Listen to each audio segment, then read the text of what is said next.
morning, DC. Really excited to be here with you all this morning. My name is Chizo. I'm a current digital core fellow, Aspen Tech Policy Hub alum, budding gardener, but also your moderator for this conversation this morning. Really excited about this panel. So for context, this conversation is really about what it means to build digital government teams that actually represent the communities that they serve and value and recognize lived experience as experience. So for context, the city of Syracuse last year partnered with the Manufacturers Association of Central New York to establish the Central New York's first software engineering apprenticeship. Yeah. And I'm really excited to jump into this conversation to explore both sides of this topic. Specifically, what does it mean to actually create an apprenticeship program like this? And then again, what does it mean to represent your community in government? So I'll take a quick moment to introduce our panelists. On the far left of me, I have Kelsey. She's previously served as the first Chief Digital Services Officer of the city of Syracuse. She helped stand up the city's first digital service team and founded this apprenticeship. So welcome, Kelsey. To her right, we have Egzona. Egzona is a current apprentice serving as a systems trainer for the city of Syracuse. She's a first-generation Albanian American, Syracuse resident, and former educator. Thank you for being with us here, Egzona. Thank you. And last but not least, we have Nicole. She's also an apprentice with the city of Syracuse, serving as a systems analyst. She's a Syracuse city resident who's really passionate about DEIA and STEM, and excited and really interested in becoming a software engineer someday. So thank you for being with us here, Nicole. So to get the ball rolling on this morning, Kelsey, I'd really love for you to open up with framing and grounding us for this morning. So first off, how and where did the idea for the apprenticeship come from? How did you actually make that move to recruit people from the city of Syracuse? Yeah, well, first of all, this is such an honor. Thank you all for having me. This is so exciting, and I'm really excited to just share with you all what we've been doing the last couple of years, because these ladies in front of me have done an incredible amount of work, and I'm so proud of them.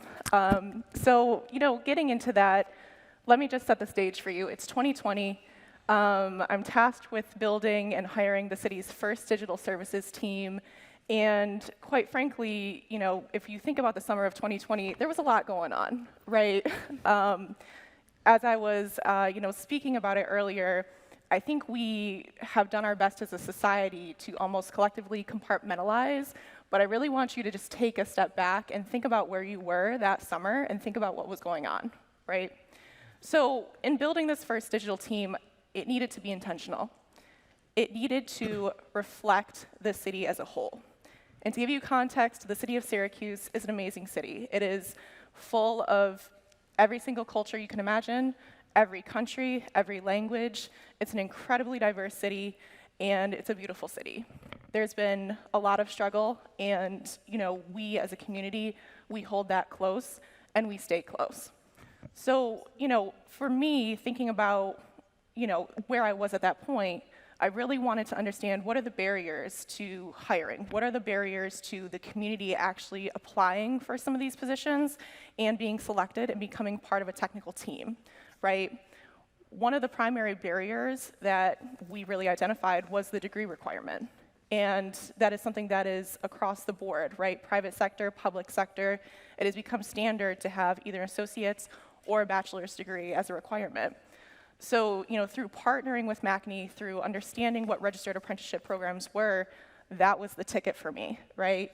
Understanding how can we really look at lived experiences such as language, socioeconomic background, all of these different things that exist within the city. How can you have that and establish that as a credential that's just as important, if not more important, than a bachelor's degree? So that was really the start of it. And 3 years later, we're here. Yeah. Yeah. Thank you for, I think, really providing that color to like what it means to be in the city of Syracuse.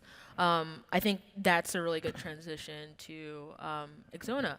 Egzona, could you kind of really talk about, what motivated for you to apply and to think about what it means to might, be involved in the city of Syracuse in a way that maybe you hadn't before? Yeah, I just want to take the time to say thank you for having me. It's an honor. This is my first conference summit that I've ever been to, and it's amazing that I'm on the stage.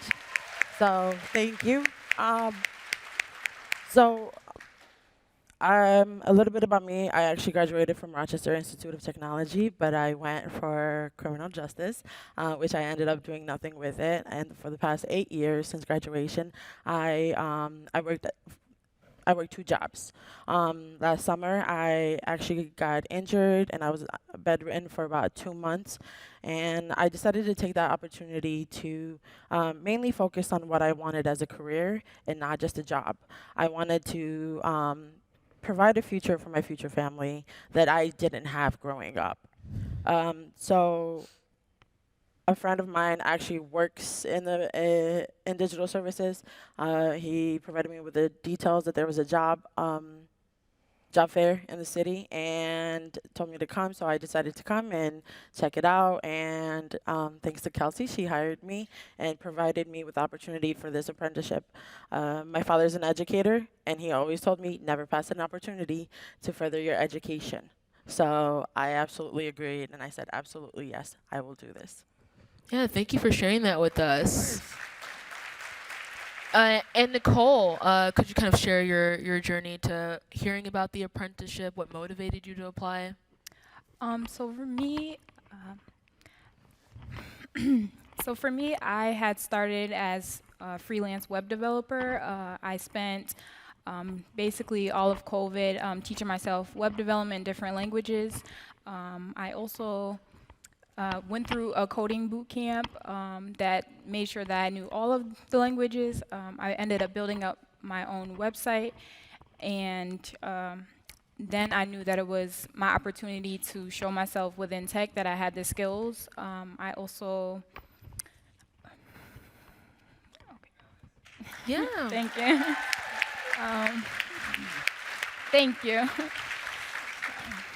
I was very new to tech. I was just mainly working with computers. I worked with computers daily for years, and I never really knew and understood what the software was like. So once I started diving into that section of tech, I didn't realize how large it could be. I started just learning, taking different certifications in cloud, and just learning everything there is to know about tech. I was working as a receptionist before, and I heard about the opportunity. I knew I had to grow my skills, big enough and wide enough to at least apply to a tech opportunity, and that's when I had my interview with Kelsey, and things went very well. She knew that I had very great skills, and she brought me on as an apprentice as well.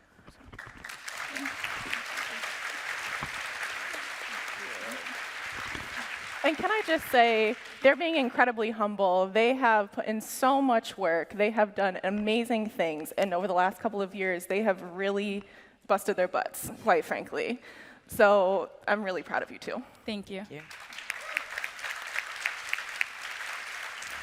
It's awesome to hear about each of your journeys. I'm going to bounce it back to Kelsey. What kind of advice would you have for other people in local, state, federal, or other types of organizations that'd be interested in like starting an apprenticeship like this? I know a component of the apprenticeship is also being able to fund education and provide opportunities for upskilling as well. Right. So ultimately, if government hiring isn't equitable, then who? Who else? It really takes a very concerted effort to look within. Look at your own organization, look at the hiring practices, and understand, do your teams reflect the communities that they serve? And that's the step one, right? Really understanding, what it is that you're trying to accomplish. But number two, recognize that there is such a camaraderie in government, local, state, and federal government, that doesn't exist anywhere else. So, please come to me. I'll be at the summit for the next couple of days. And if you or somebody that you know is interested in starting this, I will absolutely help, break down every single thing that's necessary to make something like this happen. It varies depending on state, it varies depending on city, but at the end of the day, we're all looking, for the same thing, and you have to be patient, and you have to persevere. And if people keep telling you no, there are other people that are going to say yes. So find those people, work together.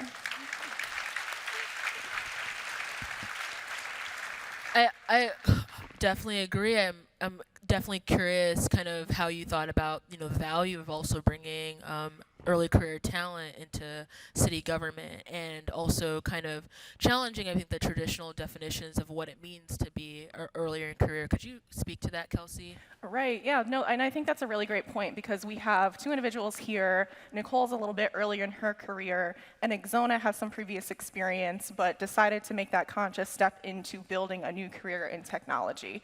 Early career does not necessarily mean right out of college. Early career in the technology field could mean a lot of different things, right? And that just adds value. It adds color to the pool of people that you have that are building digital services. And because they have those lived experiences, they can give feedback on the products that you're building that you cannot get anywhere else, right? If you have somebody that has had to apply for food stamps or unemployment or, a park permit or any of the other services that you, at whatever government, whatever level of government you serve, if you have that experience and you bring that to the team, that's feedback that's invaluable, right? So all levels, all ages, all walks of life,